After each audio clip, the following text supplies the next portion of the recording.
Hi everyone, welcome to the Good Morning Test of KingMakers IAS Academy. So this is Nishan Najmuddin. I'm an economics faculty specialized in handling sessions for various competitive examinations like UPSC, UGC Net Bank exam, etc. I teach both online as well as an offline platform with respect to UPSC.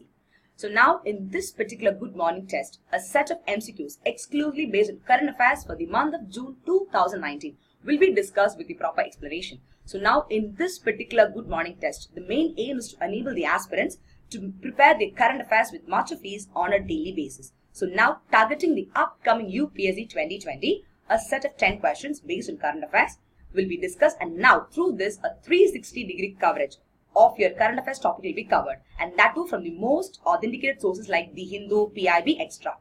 So now let's move to the first question of today's discussion. It's about the Economic Advisory Council of PM. So you have to consider the following statements with respect to that. Option number 1 tells it is a non-constitutional, non-statutory, non-permanent and independent body. Second one tells it is chaired by Prime Minister of India. So guys, before going to the discussion of answers, let me give you a few tips regarding how you should approach a question with respect to UPSC prelims examination. So now whenever you get an MCQ question, the first thing that you need to do is identify the keyword.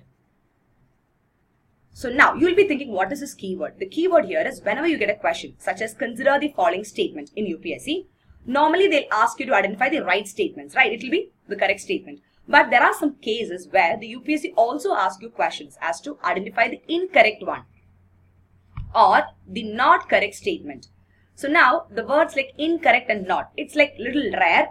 It's not that common, but still UPSC can ask you like that. So now whenever you get a question, the first thing that you should identify is the keyword as to, is the question demanding you to identify the correct statements or the incorrect statements? Because many students tend to make a silly mistake in this perspective. So please keep that in mind. After looking on to that keyword as to whether it is the right or the incorrect one, the next thing is to identify the keywords among the statements, which means that, see, normally most of the statements given in your question will have a connection link. There is something called as connection link. And now if you see the Economic Advisory Council of PM, it is said that it is a non-constitutional, non-statutory and non-permanent body. So now if you think, don't you think so? Yes, it could be a non-permanent, non-statutory body, more or less using a logical sense. Yeah, it could be right. And what is the second one? The second one tells that it is chaired by the Prime Minister of India. So both these statements are connected, but in the second one it is said that the the person who chairs it is the PM. But the question is with respect to the Prime Minister's Economic Advisory Council. What is the keyword again? Advisory Council, which means that it is a council which gives advices to Prime Minister on certain matters. So now when a council has been formulated to give advices to the PM on certain matters, do you think it will be chaired by the PM of the country? Now use your logic, your common sense. So in that case, the second statement, you may be doubtful whether it is right or wrong, right? You should think like this. So now in that case, look at your given code. So now you have to choose the right code. Option A tells 1, B only 2, C tells both 1 and 2, and D tells neither 1 or 2.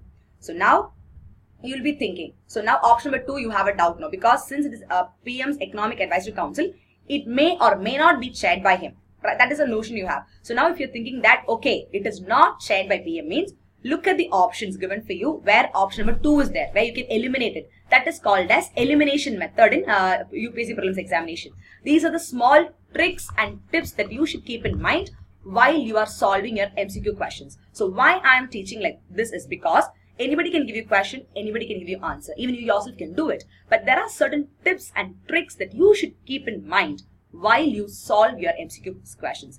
Because even in the current UPSC 2018 prelims also, the paper was very simple, but provided it was very, very tricky. That is why even this year, the UPSC examination was called as Unpredictable Service Commission. So that is the case, guys. So if you know the trick and tip of the elimination method, identifying the keywords, and also connecting the points, the connection link, you will be able to solve your questions with a lot of ease. Okay. So now, since I told you, like, is it chaired by Prime Minister, you are in doubt. So now in your question, option number B, option number C, and option number D. All these options have 2 here, which means that, yeah, it may be wrong. So since though you think option number 1 is correct also, C is having both 1 and 2 also. And D is having again 1 and 2 here, which means that option number A is having more chances to be right, because that is the only option which tells that 1 is right, whereas 2 is not included, right? So, and your answer is option number A, which means that only the first one is right. I hope you've understood the technique of identifying the keywords and also analyzing the question with much of ease. So now let's have a small discussion as to what is this Economic Advisory Council of PM. So if you see guys, as we all know, the PM's panel, they rejected the former Chief Economic Advisor's paper on GDP growth. We all know that, right? And what is this Prime Minister's Economic Advisory Council? It is nothing but a non-constitutional, a non-statutory and non-permanent independent body, basically constituted with the main objective of what? To analyze all the critical or important issues, be it economic issues or any other issues, which is referred to it by the Prime Minister. And now this particular Economic Advisory Council, what do? They literally give solutions to the Prime Minister by advising him what he or she should do with respect to these critical issues, because that has a lot of implication on the growth of a country as a whole. And now this particular council, another important duty of this particular council is that it is mandated or is compulsory to give advice to the PM of our country on exclusively certain economic matters like your inflation, that is the price rise in the economy, regarding the GDP changes, is your gross domestic product changing for the better in a better way or it is decreasing, and also regarding the import export changes, which means the balance of payment disequilibrium. All these are economic terms, guys. And also it is important, mandatory to give advices to the PM based on creating a supporting environment for increased trade and commerce. So now if you analyze all these points which the Economic Advisory Council is giving advice to the Prime Minister on all these matters, they are very, very important, which reflects what? The growth and development of your country. So now, and all these things, a proper advice will be given to the PM by this particular council, and this has been solely constituted for that purpose. And now, if you see analyzing any issue, economic or otherwise, guys, refer to it by the Prime Minister. Advising him thereon is the most important job of your Economic Advisory Council. So now, what is the current affairs perspective, guys, which is related to this particular Economic Advisory Council? If you see, as you saw in the first point, recently the PM's panel, they rejected the former Chief Economic Advisor's paper on GDP growth. And who was the former Chief Economic Advisor of our country? It was Arvind Subramaniam, and he was a wonderful economist, guys. And currently, the Chief Economic Advisor to Government of India of this 2019 period is Mr. Swaminathan sir. Okay, it is Swaminathan Subramaniam. Guys, there's a slight mistake. It is not Swaminathan. It is actually Krishnamurthy Subramaniam. Okay, I just said the name wrongly, guys. It's actually Krishnamurthy Subramaniam. He is the current Chief Economic Advisor to Government of India. So now, talking about the second point, that is, it is said that it is chaired by the Prime Minister of India. That is your Economic Advisory Council. So now, why is that statement wrong? The statement is wrong is because it is said that it is chaired. So the key word called as chaired by PM made that particular sentence wrong. So now, whom do you think, guys, is having the responsibility of this Economic Advisory Council? Actually, it is the Niti Aayog members. Okay, if you see, the Niti Aayog members, they are in charge, or they have the responsibility of managing this Economic Advisory Council. So I hope this particular question is very clear to you. Moving on to the next question is, which of the following river or rivers is or are the tributary or tributaries of the Yamuna River? Option number 1 tells Champal, 2 tells Sindh, 3 tells Betwa, and 4 tells Ken. So now you have to select the correct options from the given codes. So now here, what is the keyword, guys? As I told you in the first question, whenever you get a question, first identify the keyword. So why I keep repeating this is, so when you keep hearing this, automatically you will have a tendency of looking onto the keyword of the question when you get it. Okay, and I hope this technique helps you. So now you have to identify the correct options. Option A tells only 2 and 4, B tells 3 and 4, C tells 1, 2 and 3, and D tells all the above. So if you see the tributaries of Yamuna River, more or less all the options seem to be right. So now the answer is option number D, which means that all the above options are perfectly right. If you see the tributaries of Yamuna River, be it your Champal, you can see it in the map here also, guys. Your Champal River is here. Then you have Sindh, you have Betwa, Ken, Rishikanka, you have Hanuman Ganka, Uma, then Tan joins in the mountains, you can see, and also the Hindan joins at Ghaziabad in the plain area. So I hope you can see it on this map properly. And so the answer for this question is option number D. So now moving on to the next one is, with respect to inter-credit agreement, consider the following statements. Option number 1 tells it is aimed at resolution of loan accounts with the size of 50 crore and above. So the key word here is 50 crore and above. Second one tells it is a part of Sakshat plan. So again, the key word in the second question is Sakshat plan. Why? In order to address the problems of resolving bad loans. So now this can be related to your NPA, that is non-performing assets. I hope everybody will be aware of this issue called as non-performing assets. Even the pre-budget budget council also, right? Consultation of budget also. Some of the opinions and discussions going on with reference to this problem of NPA. How to reduce this or how to solve the rising problem of NPA. So that is the current affairs perspective of this question, guys. And also third statement is that it is based on the recommendation by a committee called as Sunal Mehta Committee. So most of you will be familiar regarding this particular committee. And now, keeping these statements in mind, you have to identify the right statements. Option A tells only 3, B tells 1 and 3, C tells 1 and 2, and D tells all the above. So now which one do you think is a right statement? So now all these 3 statements are connected. More or less they are connected. So now it is about the inter-creditor agreement. So now your answer is option number D, which means that all these statements are perfectly right. In fact, if you see this inter-creditor agreement, it is nothing but it is aimed at the solution of loan accounts, which means it is having a connection to your non-performing assets problem. So now it is aimed at resolution of the loan accounts with the size of how many crore, guys? 50 crore and above. So in your question also it is given as 50 crore and above. So as I told you, the key word in the question was 50 crore, and that was right.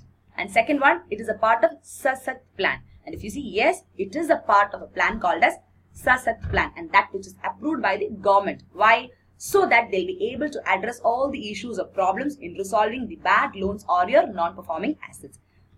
And now, what is this Sasat plan exactly, guys? A few words about that is, if you see this particular plan called as Sasat plan, that's actually, it was set up basically in order to address all the, issues relating to your problem of NPA. So now I can tell you a committee called as Sunil Mehta committee was formulated. Why? So that they'll be able to look into the faster resolution of something called as stressed assets. So now when an asset, when does an asset become a stressed asset?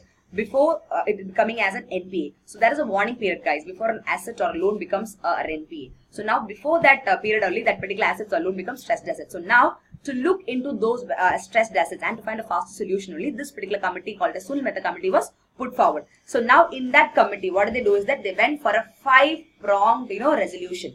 So thus the report of Sunil Mehta committee, they comprises the bank-led resolution process and also a 5-pronged strategy, so that they'll be able to resolve all the issues with reference to what? Something called as stressed assets, and that is called as Project Sasat. Okay. In that context only, this Project Sasat was put forward. In short and simple terms, to look into the faster resolutions of addressing the issues of stressed assets. Because these stressed assets, if they're not taken care of, they turn out to be what? They turned out to be your non-performing assets. That is the whole reason. Okay. So now, if you see, yes, as per the Sunil Mehta committee, who headed the panel that recommended the plan, disagreement between joint lenders is the biggest problem in resolving stressed assets. That is what Sunil Mehta committee told. So now, moving on to the next question is, with respect to Securities Appellate Tribunal, SAT, consider the following statements. So now the question is about SAT, guys. So you have to think a little and give the answers. Option 1 tells, it is a statutory body established under the Securities and Exchange Board of India, that is SEBI, of 1992. So the key word in the first statement is statutory body and also your SEBI. Second one, it is mandate to hear and dispose of appeals against orders passed by whom? Your IRDAI, which is your Insurance Regulatory Development Authority of India. So now what is the key word in the second one? The key word in the second statement is mandate, means compulsory.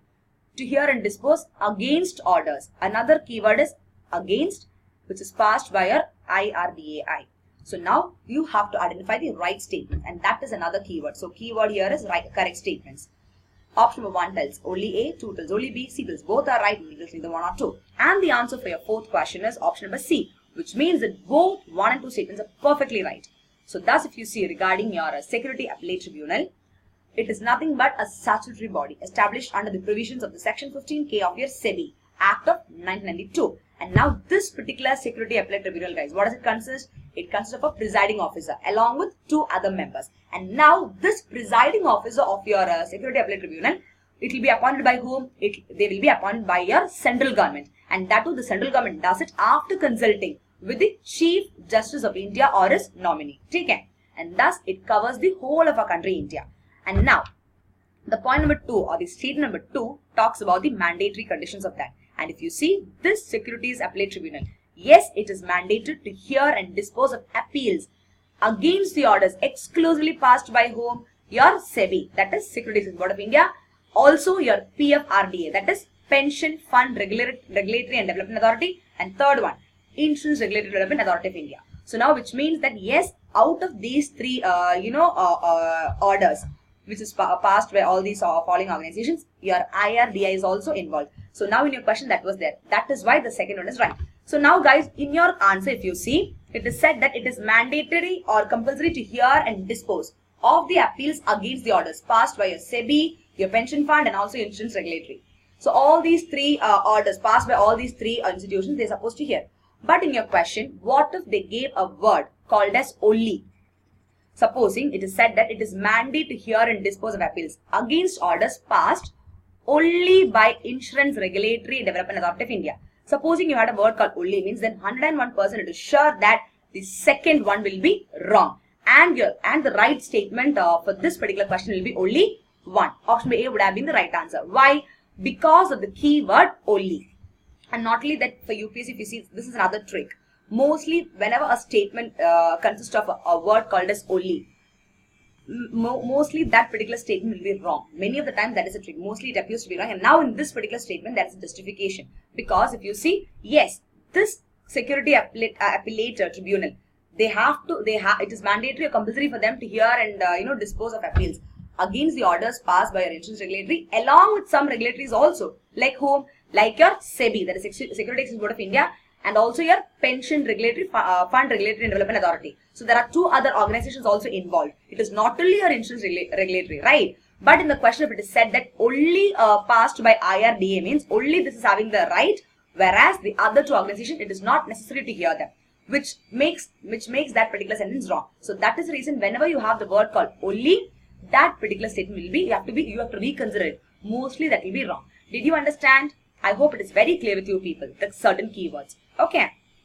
So now, moving on to the next question is, the Global Trends Report is an annual flagship report publication of which of the following organizations? Option B is UN Security Council, B World Bank, C World Economic Forum, and details UN Refugee Agency. So now this is a very, very simple question. And the answer for this particular question is option B, that is the UN Refugee Agency. You see, the UN Refugee Chief, they calls for something called as redoubled solidarity as annual Global Trends Report. And now that shows the displacement which is doubled in 20 years. And if you see the global population of forcibly displaced, they increased by around 2.3 million people in the year 2018. And that is a huge figure, right? Which has to be considered. And now, this UN Refugee Agency, what is that, guys? So now we have said that this particular UN Refugee Agency, they are the one who publishes a report called as Global Trend Report. So now what is this agency? It is required for us to know that also. It is nothing but a global organization dedicated for saving the lives, protecting the rights, and third one, building a better future exclusively for refugees. Because the name of the agency itself, it's what? UN Refugee Agency. So now along with saving lives, protecting the rights, and also building a better future for these refugees is the work or job of this particular agency called as UN Refugee Agency. And thus they also take into consideration, dedicated to take into consideration the forcibly displaced communities and stateless people. They take care of them. Okay. And now the office of your United Nations High Commissioner for Refugees, that was created way back in 1950, and that was during the aftermath. Because of the aftermath of the Second World War only, this particular UN High Commissioner for Refugees office was created, so that they'll be able to help millions of Europeans, guys, who had fled or lost their homes. So this is all about your UN Refugee Agency. So now, moving on to the next question is, with respect to Green India Mission, consider the following statement, that is GIM. It is one of the 8 missions launched under National Action Plan on Climate Change. So now you would have read a lot of current affairs with reference to National Action Plan on Climate Change. So more or less you'll be knowing this question also. Second one tells, it is aimed at protecting, restoring, and enhancing India's diminishing forest cover and responding to climate change. So now what is the keyword in this question, guys? Aimed at protecting, restoring, and enhancing diminishing forest cover. Third one, it is to increase green cover to the extent of 5 million hectares. So now the keyword in the third statement is 5 million hectares. It could even be 2 million, 3 million, or even 10 million. Okay, it could be. So now you have to use the right answers. And now out of these, you are going to identify the right statements. Option A is 1 and 2, B 2 and 3, C 1 and 3, and D is all the above. And the answer is option number D, which means that all the above statements are perfectly right. So thus, if you see your Green India Mission, it is one of the 8 missions launched under a plan called as National Action Plan on Climate Change. And the aim is for protecting, restoring, and enhancing our country's diminishing forest cover.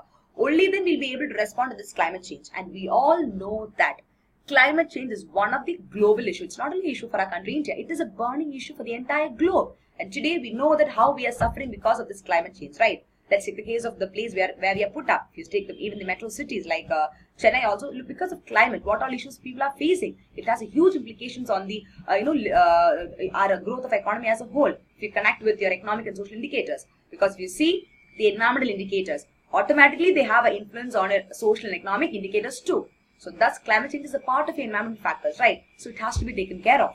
And thus, if you see your Green India mission, it is to increase the green cover to the extent of 5 million hectares. And thus our country India, if you see, they are unlikely to meet the carbon sink commitment. And what about the current rate of afforestation? What is afforestation? Building of more and more plants. Because we know that for more and more projects, for big buildings and for the development process, lot of deforestation is taking place in our country, whereby cutting down of trees is taking place, right? So now afforestation is something that is very, very important. It means planting of more trees. It is said that if you cut one tree, you have to plant 10 saplings, which we normally don't do, and that is the reason we are suffering a lot with reference to climate.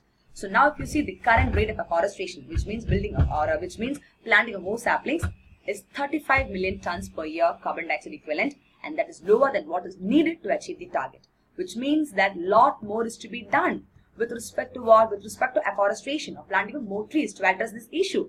And now, one of the 8 missions called as GIM, that is Green India Mission, they come under the plan called as NAPCC. And now, why was this launched, guys? This Green India Mission's launch was supposed to coincidize with the starting of the 12th 5-year plan in the year 2012. Though that is the case also, if you see, owing to financial delays, this particular mission, finally, it was launched in the year 2015. It was supposed to be launched way back in the year 2012 itself, in your starting of the 12th 5-year plan, when you had the planning commission. But because of lack of fund, financial problems, this mission was kept just like that, and in the year 2015, finally it got launched. And the main objective is nothing but they want to increase the green cover to the extent of how many hectares? 5 million hectares. And thereby, when you do that, we'll be able to improve the quality of all the existing green cover and another 5 million hectare, thereby improve the ecosystem, the environment, and all the services of the ecosystem like the carbon sequestration, hydrological services, the water services, the biodiversity, and also making sure that there is provisionizing of services like food, fodder, timber, and non-timber forest produces. All these things can be improved to a greater extent, and thus it also has to increase the forest-based livelihood, guys, income for about 3 million households. So that is also yet another important objective of your Green India Mission. Looking forward for a better, environmental protection. Now, moving on to the next question is, with reference to World Food India, consider the following statements. Option number 1 tells, it is a biennial event which aims to promote India's food processing sector at the global level. So now, the key word in the first statement with reference to World Food India is biennial event. Do you think it is a biennial or it is any other event? Think and say.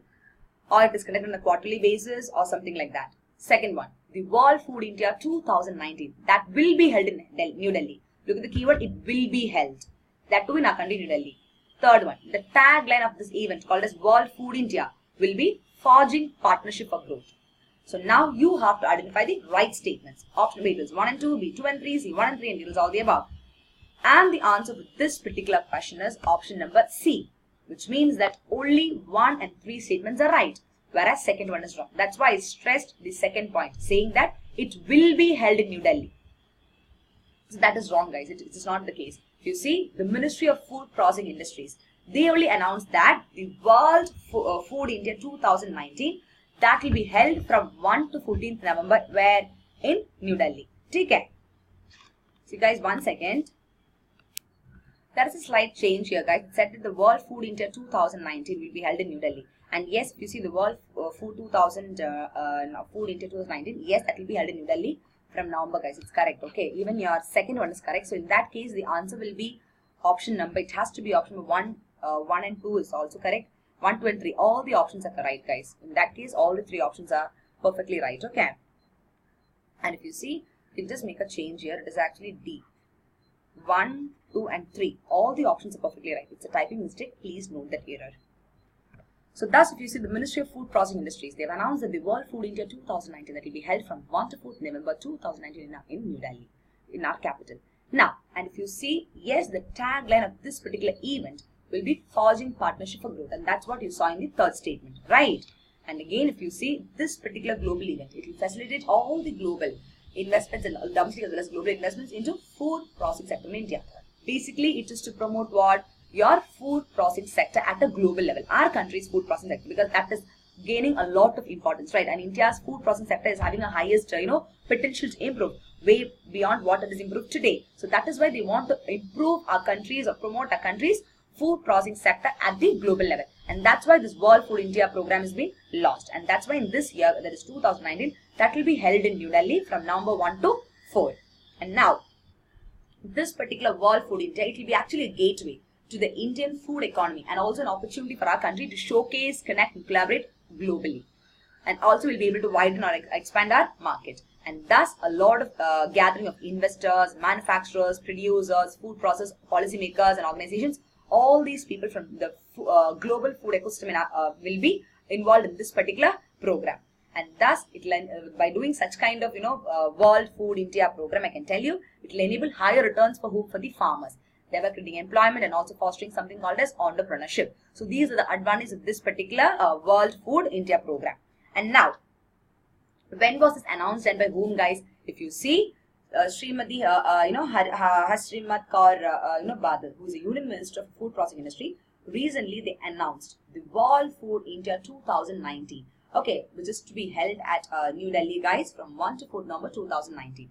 And now some of the key highlights which I can tell you with reference to this particular World Food India is that this particular meeting, guys, whatever points I've discussed is perfectly right. And now apart from that, if you see this particular meeting, it was followed by a second meeting with ambassadors of High Commission, commissioners of the leading food processing and food retailing countries. That is also another important point that you have to keep in mind with reference to this particular World Food Industry, World Food India process. Okay. And now, do you think it is the first time or the second time that they're conducting this World Food India Summit? So this time, the World Food India, it will be held in New Delhi. So is it the first edition or second edition? If you see the World Food India 2019, that is actually the second edition. Okay. It is the second edition of World Food India, and this year, the Union Ministry, what are they doing? They are targeting to partner with minimum of at least 15 countries. This year, when they conduct the summit, they want to at least, the target is to partnership with minimum of 15 countries as well as participations from at least 80 countries. Which means that they're looking for a mega project as a collaboration project as a whole. So that is all about the World Food India. The next one is consider the following pairs. You have sea turtles, you have IUCN status. Option 1 is hawksbill is a critically endangered species. Green turtle is, as per the IUCN status, they are endangered, and leatherback, it is vulnerable. So which one do you think is the right statement? Option B, A tells 1 and 3, B 2 and 3, C 1 and 2, and D tells all the above. And the answer is option D, which means that 1, 2 and 3 are perfectly right. There are 5 species of sea turtles in seawater, like a leatherback, loggerhead, hawksbill, green, and ridley. Now, out of this, your hawksbill, green turtle, leatherback, these turtles really was asked in your question. So now, out of these turtles, what is the status given by our IUCN with reference to their existence? And if you see, as you saw in the question, your hawksbill, yes, they are critically endangered, which means a more of importance has to be given. What about the green turtle? They are in the endangered category, and the leatherback is vulnerable. Apart from that, there are 2 more species of sea turtles in the Indian waters. What are they? One is loggerhead and one is olive ridley. And both these species, they are in the a vulnerable situation. And the status is given by whom? Your IUCN. Take care. Now, moving on to the next one is the term aware, sometimes mentioned in news, is with reference to what? Option A is combating piracy and armed robbery against ships in Asia. B, manufacture of bionic cars.